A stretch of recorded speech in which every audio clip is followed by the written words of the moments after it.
రైతు బజార్ని పడిపోతే అప్పుల పాలైపోతే నువ్వు దాన్ని పట్టించుకోవు, ఇంటర్వెన్షన్ కావు. ఈ విధంగా వ్యవసాయం మీద ప్రాజెక్టుల మీద చంద్రబాబు నాయుడు గారికి అసలు చిత్తశుద్ధే లేదు.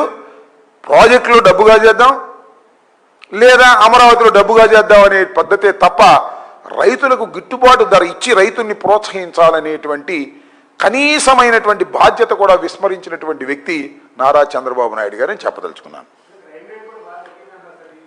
ఏంటిది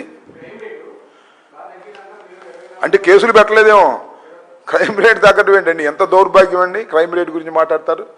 క్రైమ్స్ అన్నీ వదిలేశారు.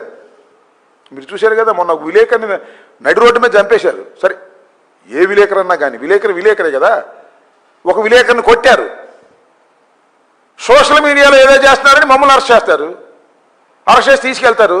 ఎంత దౌర్భాగ్యం అండి. మొన్న తీసుకెళ్తే ఆ కోర్టు బెయిల్ ఇచ్చింది, ఆ కోర్టు బెయిల్ ఇస్తే మళ్ళీ ఇక్కడ తీసుకొచ్చారు కొత్తపేట, అక్కడ బెయిల్ ఇచ్చారు. ఏంటిది?